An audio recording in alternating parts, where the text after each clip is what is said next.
welcome to another edition of the MSDW podcast. I'm your host, Jason Gumpert, editor of MSDynamicsWorld.com. Joining me this week is Dan Morneau, assistant editor, and we are going to be recapping a week of Dynamics community news, dipping into a bit of last week's news as well. We didn't cover last week's headlines. Instead, we turned our attention to a discussion on ISVs and Dynamics AX and the relationships between VARs, ISV partners, and customers. And our guest was Don Riggs of Invista. We'll post a link to that, and certainly an interesting discussion that we had. So this week we have LCS news. We have news on related AX platform updates, some interesting marketing automation findings, and several case studies, and a look at the impact of extensions on Dynamics NAV. So let's begin.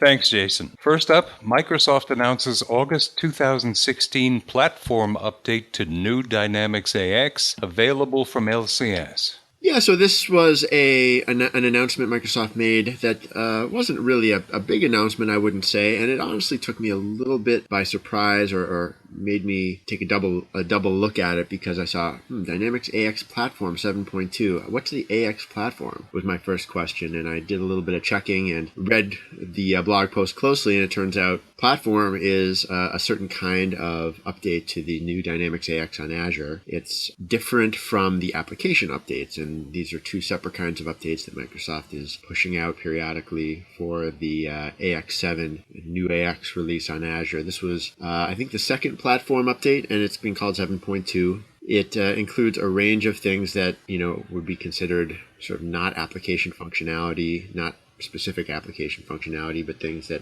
affect the whole platform. And some of them include Office integration changes, improvements to the way task recordings work, SQL tools, the use of doing Word document generation. I don't know if there's a hard and fast line there between what platform and application mean, but I think it also has to do with you can apply platform changes and it will work with your application. Any application updates that have already been there should carry forward to the platform update, as opposed to if you're going to make application changes, it's going to impact functionality that might be existing on the site. So something we want to watch in the future, I think, certainly to understand how customers are managing these different kinds of AX on Azure platform changes and application changes.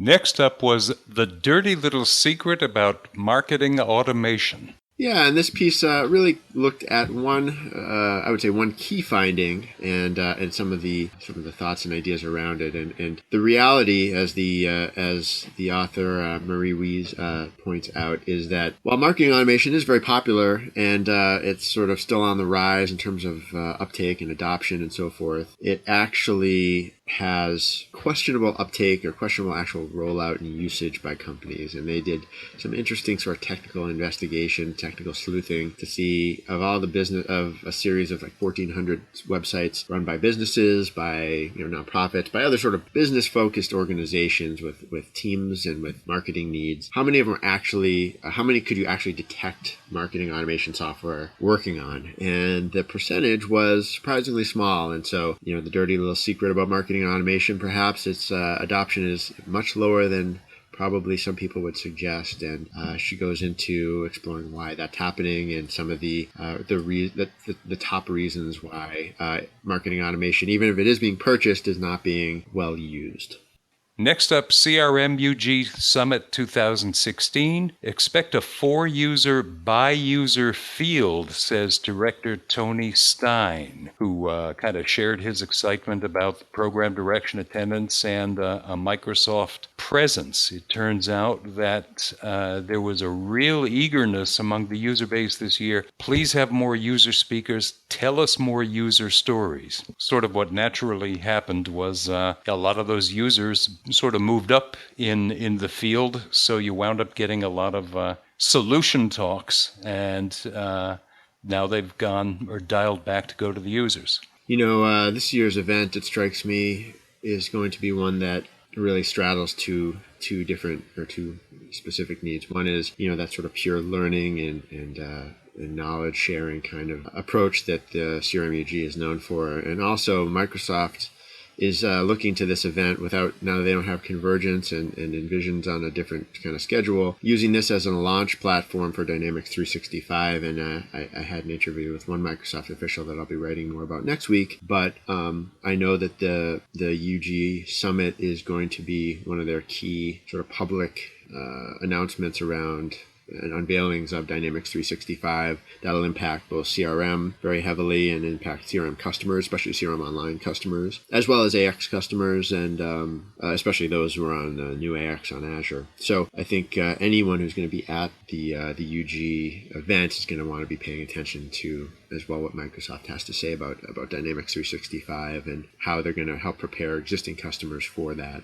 Yeah, and I see it as a wise move on Microsoft not to necessarily dial back on Envision and say, you're right, here's your Convergence, we're sorry we broke it. No, the summits are, I think, the better place for the kind of depth that they're going into. Yeah, it's actually a funny sort of balance, because Dynamics 365, to me anyway, feels so much about trying to capture new market share.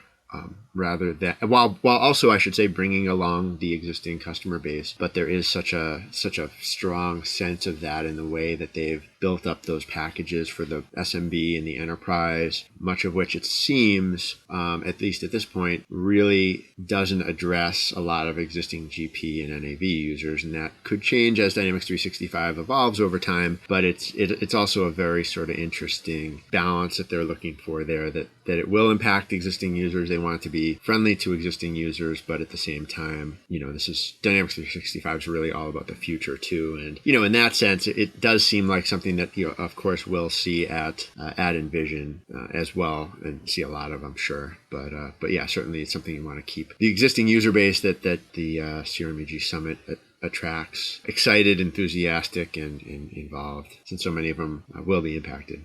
Next up is debate on extensions grows. Microsoft Dynamics NAV professionals weigh the impact. This is a story from late last week. Yeah, so we're pulling one out here from last week that I would have discussed if we had done sort of a news roundup in last week's podcast. But extensions are really creating sort of an existential set of questions and discussions around what is the future of Dynamics NAV? What is it really going to look like? Is Dynamics 365 Project Madeira driving NAV now? Are they walking hand in hand into the future? And again, I had actually a discussion with a Microsoft official this week that I'll be writing about next week, and he made the point that NAV 27 is obviously a key release for them, in his words, and that they expect customers to be staying current and to be excited that Microsoft is still considering it a first-class product and so forth. So it's certainly not any sign from Microsoft that they are deprioritizing it, but I think what I got from some conversations I had with Dynamics professionals outside of Microsoft, and looking closely at some of the things that have been written on some of the better blogs there, is that it really is making people wonder when Microsoft starts supporting the idea of extensions, which is a highly technical approach, also sort of broadcasting that the classic approach to NAV deployments and NAV solutions is being marginalized. And so that's sort of something that's emanating from the technical, but it's sort of bubbling up into the business and the strategic questions that people are starting to ask. Next, we'll look at a few stories in brief, stories from last week, which are still worth a quick look. First off, Dynamics AX 2012, available to promise or ATP. Are you using it to full effect? So we welcome back Everett Boss from Sikich, who wrote about the available to promise or ATP capabilities of AX 2012. He notes that quantities change daily, and that in AX 2012, you can reconcile inventory with demand. It's not easy, but he shares some insights and best practices. Sure. And then next up, Dynamics Profile, new Dynamics NAV MVP, Roberto Stefanetti, eager to share more broadly. We do Dynamics profiles on people who often have won an MVP award or are notable for some other reason. It's always great to get, we often look at them from trying to get a sense of who they are and what motivates them and what they've done to really make an impact in the community. And Roberto Stefanetti is a new NAV MVP who has done a lot of community put in a lot of work in the community, I think, over the years. He's had a long history with NAV, and he's contributed to a lot of forums and he's done a lot of writing, and it's finally been recognized, which is great. I think he's just demonstrated, like many MVPs, like all MVPs do, is a real passion for helping others and being willing to put himself out there. Next up, Microsoft opens first common data model preview for PowerApps. Yeah, this was the first look at what Microsoft unveiled with Dynamics 365 and around WPC, which was this common data model. It's going to be this business application, business database layer that sits sort of above or below, I guess, depending on how you draw the structure, apps like Dynamics CRM, Dynamics AX. Also, third-party products, SAP, Salesforce, and it acts as this layer that synchronizes data. I don't want to sort of characterize it too specifically for fear of getting the wrath of architects, enterprise architects out there, but it synchronizes, it integrates data from multiple sources to represent sort of the entire business. And what Microsoft's done is they've released a first preview of it that you can use in conjunction with Microsoft Flow, in conjunction with PowerApps. Not so much I think you can actually pull in some data too. I think Dynamics CRM has a connector to it already, to this preview. So you could, in theory, bring in you can use sample data, or you could try to bring in Dynamics CRM data, maybe other application data, and start seeing how you would start building those apps without having to, build the direct integration to the systems of record. Great. And we'll finish up with two very interesting case studies. I'll touch on these only briefly. First is Partners in Health renews investment in Microsoft Dynamics NAV solution to help serve patients worldwide. In this instance, this is a worldwide not-for-profit that has a very complex supply chain and very complex needs, among others, the fact that it cannot count on internet service, it cannot count on electricity even, and still they manage with an impressive hybrid NAV-based platform or NAV-based installation. Dynamics NAV-based Serenic Navigator is the solution that helps Partners in Health to manage that complex global organization, and they're already looking to more or less go live and go into the cloud as those become more available in these unique areas like Sierra Leone, where Partners in Health operates. So that's kind of a compelling study. And this next one couldn't be from a more different vertical. The Portland Trailblazers keep record attendance using Microsoft Dynamics CRM and data analytics. Turns out that SSB Consulting is a veteran of helping sports and entertainment clients like the Trailblazers sort of retain and upsell ticket holders using Dynamics CRM and customer loyalty analytics. If you can imagine, if you've ever bought a ticket to see the Trailblazers, chances are that the organization not only knows who you are, but they're interested in how they can sell you more.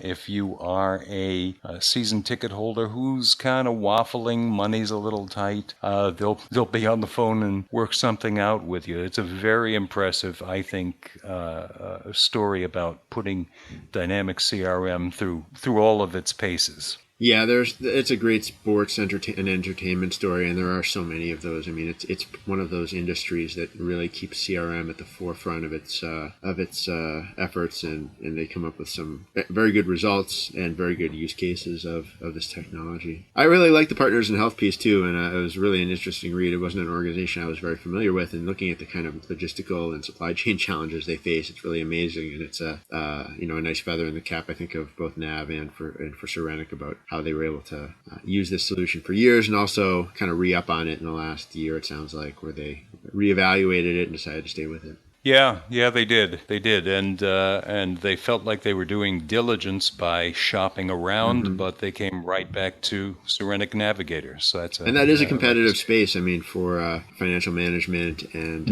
ERP capabilities in the not-for-profit space. I know, NAV doesn't win all those deals, and so that's a nice one for them. Well, let's talk about next week. What have you got going? Yeah, well, like I mentioned earlier, I have a couple of pieces coming out speaking with Microsoft representatives about their involvement in the various UG summits. We also have one other thing we didn't cover this week. We'll probably be writing a little about is a look back at a very well attended session this week, a webcast that a recording just went up on about the impact of Dynamics 365 for ERP VARs, and probably a couple other pieces looking at a new survey and who knows, like maybe another case study or two.